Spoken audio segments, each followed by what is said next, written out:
What's up? Hey, hello, everyone. Wow. So today we are back going to be talking about Survivor season 44, episode 7, where we got another twisty twist. So my name is Rachel. I'm Alyssa. I think the funniest part about this for me was Jeff was like talking up the twist like it was something that they should be excited about and not something that was just annoying. And I was just like, oh, Jeff, stop trying to spin this. Nobody likes this. It's literally what we said on Russell Muscle TV's podcast a few weeks back. It's what we said last week. Jeff is trying to get TV moments, and he for sure got a TV moment here. But I'm like, to watch this episode 2 times. The first time is for fun, for enjoyment. Second time is to take notes in order to podcast about the show. I was like, yo, I do not want to watch this a second time to be tortured through this episode again. There were some parts of this that gave me secondhand embarrassment like the first time around. And so, like, knowing that was coming, I was just cringing the whole time and just, yeah. And it seems like Survivor, it's always been a little bit of luck, but nowadays with all of these twists, it's even more luck. We talked about it last week. Half the people are safe. Here, more than half of the people are safe and can't even be voted out. Yeah, and I feel like when we talk about like so much of this is luck, I feel like so much goes into Matt going home today because it's like luck in how the two different teams were drawn, luck in like who is Yep. on which team, luck in the fact that he didn't have his bag with him, all of these things contribute to like Matt eventually being the one to go home. And I just, So we start off this episode. Matt is thinking, okay, maybe my idol is fake. I'm glad we saw this. We were wondering last week in Josh's exit interview, he was saying, yeah, Matt thinks he has a fake idol. And we are like, oh, did someone spill the beans about the fakes? There's no reason for you to think your idol is fake from the birdcage. It has all the paperwork. So it's good that I really like seeing this scene where Brandon is saying, yeah, the real idol, there's a fake one and a real one. There should have been 2 in the birdcage when you found it to sort of, let people know, okay, if you didn't find 2 in the birdcage, something is sketch. So Matt realized he only found 1 idol in there, and then he thinks that Danny is the culprit and Danny is sketch now. So good for Matt for piecing that together. yeah, I wonder like if anyone else was in on Matt, figuring this out because, I think Matt did tell someone like, "Oh, I think Danny is the one who has the real idol." Just because if Matt had gone home without like dropping this bombshell of like Danny has an idol, that wouldn't be fun. So I feel like now a lot more information is becoming public knowledge. Like it's Mm-hmm. public knowledge basically that Lauren has the extra vote. I feel like it's gonna become public knowledge soon that Danny has an idol. So nobody is safe except for Carolyn, which is like I feel like if the castaways had to pick like one person who would not be able to hide the fact that they found an idol, Carolyn would be at the top of the list. So Yeah, especially because Purple all thought, Helen got voted out with the idol. We know that Sarah got voted out with the fake idol. For Jamie, she's the only other person with the fake idol now because Matt got voted out with this fake idol too. There's no reason for Jamie to think her idol is fake because she didn't find it from the birdcage. She found the one that Matthew made and Matthew hid at the well. So Jamie is going to get super bamboozled if she ever plays this fake idol, which I'm a little bit excited about. I don't know. It's going to be funny, sad. yeah. It's one of those things where like it's going to make good TV, but also it's kind of annoying because there's no way she could have known that was a fake. Yeah, which sort of sucks for Jamie because she won't get that tip off like that Matt got from Brandon here of, oh, hey, there should have been 2 idols in the birdcage. Matthew is gone, medevaced. So Jamie really, there's no one to tell her that, hey, you are about to look a little bit foolish on television. Yeah. But we see pre-immunity challenge. It's a little bit of Lauren versus Danny. People want to vote Lauren out because Lauren has 2 votes. She is dangerous because she has this extra vote. We see it's mostly Danny trying to push that and Danny trying to get her out. We see the little nerd group of Matt, Franny, Kane, and Carson thinking, hey, this would be a fun vote to flip it on Danny, make Danny think he is in charge, but actually lets blindside Danny with the idol in his pocket and vote him out with the idol. And I'm like, wow, what could have been? This episode would have been so fun if it were that great blindside of like Danny getting fooled, thinking his Lauren plan is going through, but oh wait, everyone's actually blindsiding you with an idol and your Lauren plan isn't working. I'm like, that would have been such a fun episode, Lauren versus Danny. That would have been such a fun episode, but didn't happen. I hope maybe like they're setting up like this Lauren versus Danny beef for a future episode, because otherwise, I don't know. I just feel like we're cheated here. It could have been such a great tribal council if it were really people trying to vote Lauren or Danny out. Yeah. I don't know. I feel like the fact that basically the entire decision was like, is it going to be Jam Jam or is it going to be Matt, was kind of boring, because I feel like, to me, the whole like fake out with like maybe we're gonna vote out Lauren because she has the extra vote was, yeah, it felt like it was obviously a fake out and no one other than Jam Jam and Matt were really ever in trouble. And even then I feel like it was pretty obvious that it was gonna be Matt. So we get to this immunity challenge. The split tribal council comes up, but it's 1 week early. We said before, okay, new survivor people, you plan, final 10 is probably split 2 teams of 5. Now you just got to plan, okay, final 11 might be split into 2 teams too. But similar here, it's split into 2 teams of 5. One person is the odd person out. But they changed it a little bit. Both tribes aren't going to tribal here. 1 immunity for each tribe, and then the overall winner of the challenge wins immunity for their entire team. So literally you have max of 5 people up for elimination. If the Carson team didn't win, you'd have 5 people up for elimination. Because the Carson team did win, you only have 4 people who are eligible to receive votes, which I just think is so terrible. At a final 11, only 4 people can be voted for. That's terrible. yeah, and it's frustrating too, because it's like, again, so much of it was just luck of the draw. Like, were you put on the team with like people who are better at this kind of challenge? And I just like, the person who dropped first was safe because they, yeah, just that makes no sense to me. Like, I feel like it would make more sense if it was like, oh, the first person who drops from either team is still going to be up for elimination, like as a penalty for being the first to drop. And that way you would have at least a little bit more people up for elimination. Just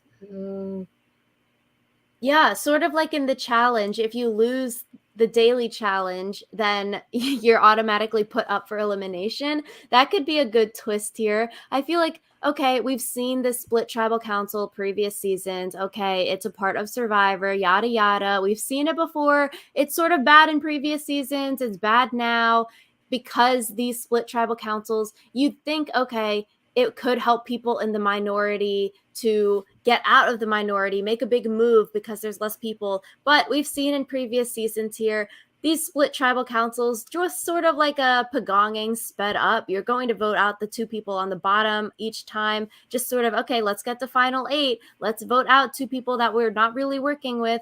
And I feel like even in Matt's exit interviews that just came out, he's saying, yeah, because of all of these twists and the shortened season, he felt like a lot more people were playing conservatively because they're like, okay, we don't know what's going to happen. Let's just keep our big alliance together and work forward. And he even felt like he had to play conservatively because he didn't have votes for the whole pre-merge. So it's like, as someone who has no vote, you can't tell people what to do because then they're like, yo, you have no vote, let's vote you out. So that'll also force people to play conservatively because they have no power.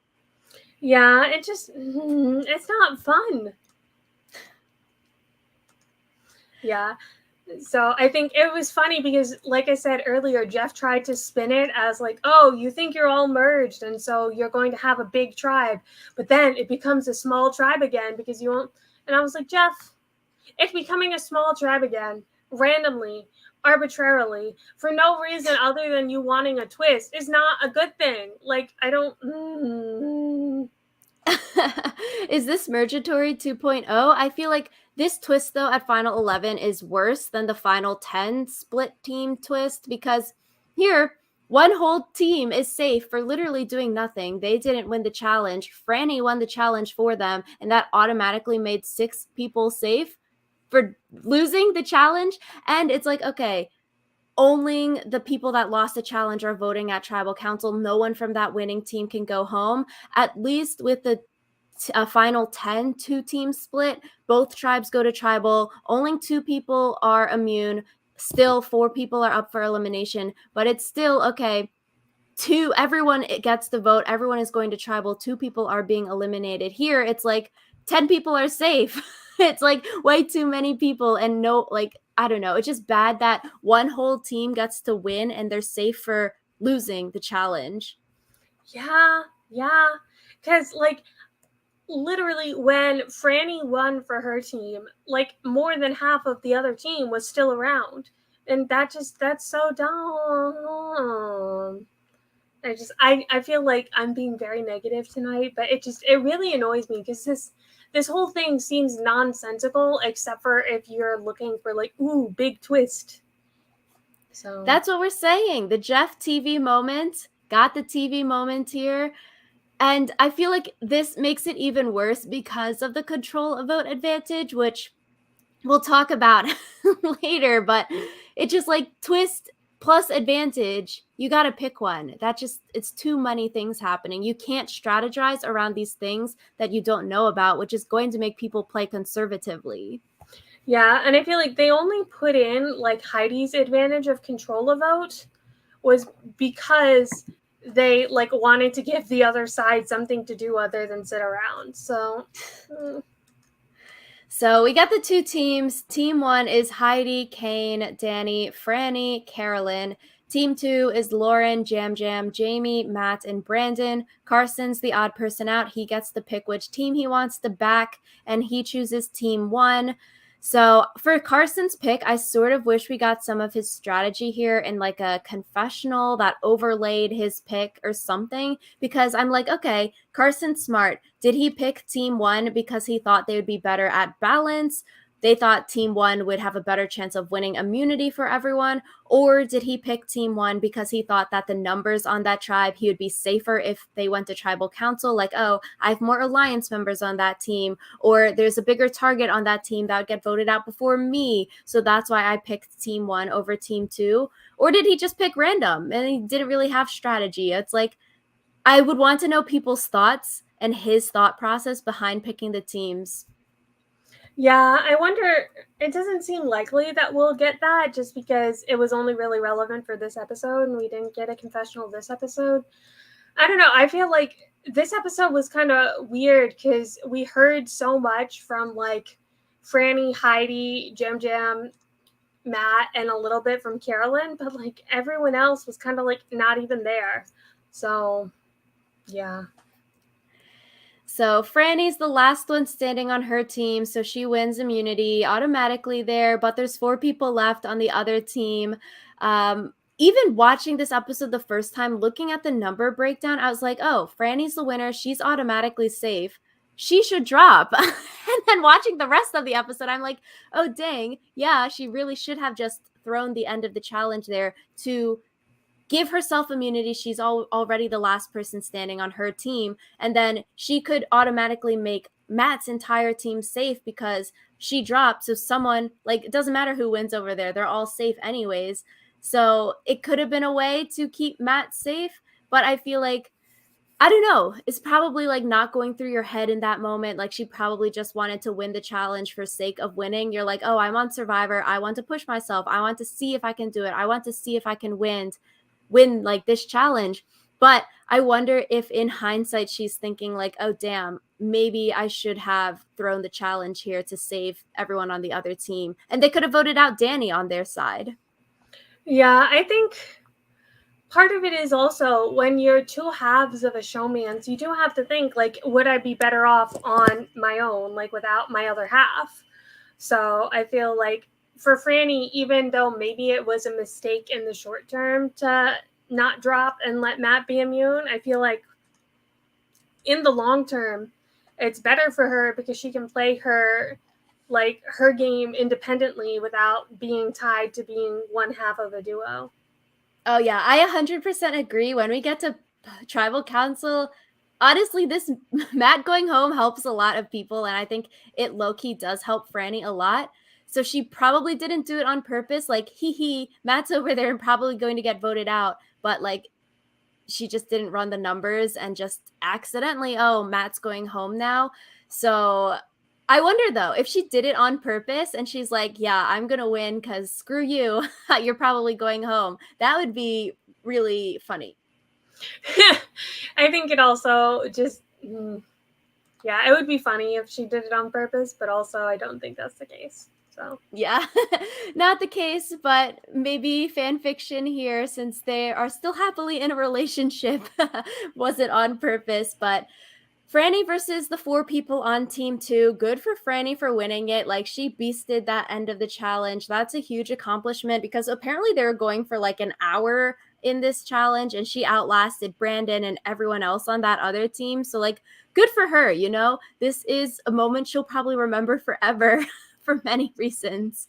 yeah, I feel like the fact that she specifically beat a professional athlete, like that's a cool story to like write home about. Like, hey mom, I beat a football player one-on-one in an individual immunity challenge. So yeah. Yeah, that's the thing. She was probably just excited about the possibility of winning immunity. Like any Survivor fan, you want to win immunity and you don't want to be like, okay, you only won immunity, Franny, because you were the winner of your 5-person team. But now Franny can be like, yo, I won technically out of all 10 people participating in this challenge. So I am the true winner here. It's not like a hand me down necklace where I only got it because I was first out of a team of 5. Yeah.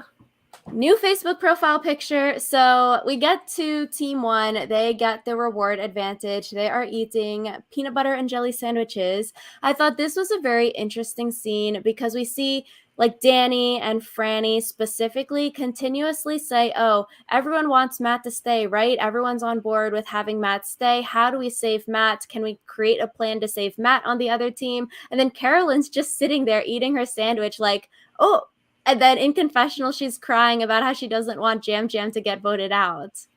Yeah, I felt so bad for Carolyn because, again, like everyone else there is Team Matt. Like, oh, I don't want Matt to go home. And then Carolyn's kind of like, between Matt and Jam Jam, I know which one of them I want to go home. And it's not Jam Jam. So I feel like that must be a pretty awkward situation when like everyone else wants one thing and you want another thing. It is awkward because they're like, okay, we're saving Matt, but obviously that means Jam Jam's going home. It's sort of like, I don't know, a backhanded compliment. Like, yeah, you know, we sort of like you, but actually we're going to vote out your bestie here. Are you okay with that? We like this other dude more than your bestie. Sorry. Yeah, and it's like the fact that Carolyn is Jam Jam's only kind of friend in the game is also kind of what made him more of a target, I feel like, or less of a target. It kind of wobbled back and forth where it's like, if you know that no one's going to be out there trying to get revenge, like maybe it's easier to vote off the person who doesn't have any other allies. And so, like, with Matt being voted out, maybe all of those people are now worried about how Franny's going to feel or how, like, everyone else is going to feel. So, yeah. Exactly. So we get this advantage at the PB&J reward. They have to run through the woods and find some keys, and then they try to open another bird cage to get this advantage. So there looks like to be a ton of keys hidden in the woods there, and I'm like, okay, the key is not going to be one of these super obvious ones. They're not going to just have this twist end in like 3 seconds, but maybe 5 or 10 minutes running around to find keys. So it's like, you gotta get the sneaky looking keys and not just the key hanging in front of your face, I feel like. Hey, maybe the Survivor producers are trying to like 5D chess you, and the one that is like the most obvious is actually the key that works. True. So Heidi finds the key. She could have made such a fun move here, but she flubs it. She gets to control the vote advantage. Useful only for tonight. You tell a player who to vote for. This is another one of Jeff's TV moments. Because this advantage, it's only useful for tonight. Like, you're probably going to use it because it's only lasting today. So you really just are forcing the player's hand. Like, okay, I'm giving you candy. You have to eat it right now. And they're making this TV moment. You have to use it tonight, which, okay, sure, give them this control the vote advantage, but make it last multiple tribal councils. Then it's not so much a TV moment, but let the players use the advantage how they would see it most advantageously for their game rather than forcing them with this expiration date. Again, I feel like part of it is because I wanted to give the other like half something to do. Like the whole kind of, I don't want to say disagreement, but the whole discussion between Franny and Heidi about like, I feel like Brandon is going to vote with Matt. Like, I think that if you make someone else vote for Jam Jam, then Matt could be safe. Like, I feel like that whole thing, like, it didn't need to be there, but they wanted to make sure that we remembered that only half the people are voting. So, I feel like for Heidi, I feel like she shouldn't have used it, honestly. If she truly didn't want Matt around, I think she should have just sat on it and not used the advantage, and Matt could have probably just gone home anyways there, because her putting votes on Jam Jam, maybe Jam Jam would have went home, but now I feel like she's just pissing off a bunch of people. Like, taking Lauren's vote, Lauren might be mad at her. If she really want Matt to go home, maybe don't use the advantage and Matt goes home anyways. Franny might be mad because you didn't save Matt. Carolyn might be mad because you put the votes on Jam Jam. Maybe Carolyn thinks Heidi wanted Jam Jam to go home and she was trying to save Matt and it just combusted. So I'm like, Heidi, all these people might be mad at you, even if your intention really was to try to save Matt. yeah, I feel like a lot of people have the potential to be mad at Heidi, but also, again, kind of that idea of like if you're given a piece of candy, you really want to eat it. Like you want to make a big move, and maybe affect the game. Like if Jam Jam had gone home here instead of like Matt, then if Heidi gets to the final tribal, she can claim that move as hers. So, yeah. Yeah, I'm like, Lauren could be mad her vote was taken. OG Orange might be mad because they're like, yo, why did you take that vote kind of thing. They could target Heidi. I think it'll be interesting to see how Heidi moves going forward. Like, what does she do? Because we saw her and Danny have a good relationship, but like, what's going to happen here now? Yeah, I guess it is interesting to see Heidi get more screen time just because she was so invisible before the merge. So I always wonder, like, is she getting more screen time because of the advantage, or is she getting more screen time because she's actually going to be important? Yeah, it'll be interesting to see. Pre-tribal council, really anything that happened on the losing team of them deliberating between Matt or between Jam Jam or even potentially voting Lauren really is a moot point. Nothing really mattered for them talking because it all hinges on the advantage, because who you say to vote for with the advantage is public. That could have changed the vote at tribal council. Maybe the vote wasn't to vote Matt out and it was to vote Jam Jam, but it changed at tribal because of this control the vote advantage. I feel like this advantage needs to be tweaked a little bit. Like, you should tell the person that you want them to vote for in private, not in public, because basically Heidi standing up and saying, yeah, or Lauren, I'm stealing your vote for Jam Jam. Basically, that means it changes the votes around. So now, like, if Matt and Jam Jam weren't voting if they were voting together, they're now going to be voting separately because Jam Jam's back is up against the wall. Matt is going to vote Jam Jam. Jam Jam's going to vote Matt. They can't both vote Lauren because it doesn't make sense because Jam Jam already has a vote on him. I feel like the advantage would have been better if she could have told Lauren who to vote for in private, so then it wouldn't affect all the votes. Like, the vote could have just changed at tribal council based on who you say to vote for. I also feel like it would be interesting if, like, she didn't have to tell the person that she was voting for that she was stealing their vote. Like, if they just went up to the urn and they were like, your vote has been decided for you. Like, Mm. yeah, like that might be a bridge too far, but I also think it would be interesting. So, because it's not like Lauren could have done anything about it anyway. Yeah, I think the whole public aspect of this advantage is just terrible. You might change the vote at tribal. I like the private urn aspect because, like, the public aspect really reminds me of like the Three Musketeers in Philippines. They're like, okay, we're playing idols for ourselves. We're voting for Philip. It doesn't entice anyone to change their votes and vote Philip also because Philip's the target. Even if they play their idols, it's not like I'm going home. I can just do whatever I want because Philip is probably going to go home. All the votes on, Malcolm are going to be negated. So just keep voting for him. He's going to play an idol. Let them vote Philip out and be mad at.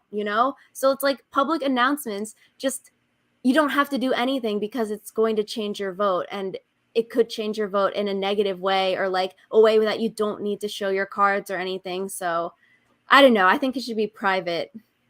Yeah, it would be more fun that way. Yeah, maybe less of a TV moment. And heaven forbid. But we get to tribal council. Matt and Jam Jam are crying their last words about like their experiences and them growing up. It was really sad to listen to. I was like sort of tearing up. I'm like, dang, this is sad. I like both Matt and Jam Jam. Don't really want to see either one go. And then Matt gets voted out, and then like people were crying when he got voted out. It was sort of sad. Jam Jam was crying, Matt's crying, Franny, Carolyn. I'm like, they're all crying for different reasons here, but a lot of people here are crying. Yeah, everyone was crying. It was very emotional. I feel like we're going to get more crying beginning next week. So, True. I do wonder though, could you give your shot in the dark away? So, like, could someone from like Franny, if she had her bag, could she have given her shot in the dark to Matt? that's a very good question. You'll have to ask Jeff Probst. I feel like maybe the answer is no, but I'm like, that could be something you could do strategically.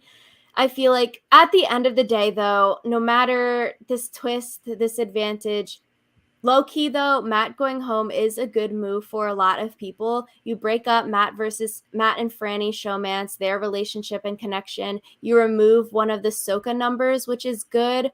And low key, high key, TBH, I think this is also very good for Franny that Matt gets voted out. Matt is gone. It's not really her fault. He's not holding a grudge. It's not like she blindsided him or wrote his name down or anything. She didn't have to backstab him. And now he is the first person on the jury.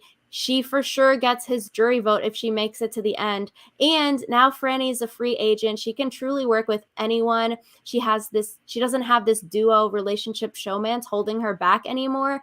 And because people sort of blindsided, backstabbed her, she really truly can go and do whatever she wants and have this story of her own rather than only being connected to Matt. So for the people voting Matt out, I think good. For Franny, I think Matt being gone is good for her game.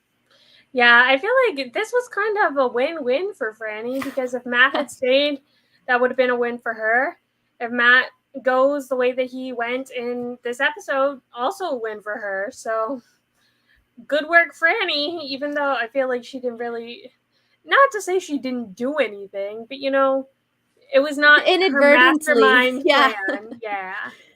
But low key though, if it were her mastermind plan, like I need to get rid of my showman's partner. Let me get him out like this. That would be so good. But Matt, I feel like he should have just been voted out at a regular tribal council, not in some twist like this with a control the vote, half the people not up for elimination, half the people not even voting. Because if things were to run its course, I think Matt would have made it a little bit further in the game and not have been here first member of the jury. Matt maybe he's just sort of unlucky. Fake idol, no bag at tribal council, lost 2 votes. First time he can actually vote here, he gets voted out. So it sort of sucks. Poor guy. But he's won at life. He got a relationship out of it. Next time, I think Tika's in a good spot. OG Purple with Carson, Carolyn, and Jam Jam. they seem to be in a pretty good spot if they actually have regular tribal councils coming up. If there's more of these twists of like, okay, let's split again or random other things, then maybe it might be like, let's just pick the low-hanging fruit off. People aren't close with Carolyn. People aren't close with Jam Jam. Let's just vote them out. But if they do have some regular tribal councils coming up, we might see that like Soka versus, like orange versus green war where Tika will be in the middle. Yeah, I feel like OG Purple definitely in a good situation, especially because I don't think that people really realize that Carson is like still in with Jam Jam and Carolyn. I think that they kind of see Jam Jam and Carolyn as a unit, and then Carson is kind of, off doing his own thing. So yeah. I hope next time we start to see Franny on the revenge train. I would love to see it, like we've seen with like Natalie and Jeremy. When your partnered person gets voted out, the other one goes to win the game. So, like I said before, Franny is on that revenge train. She's going to avenge Matt getting voted out here.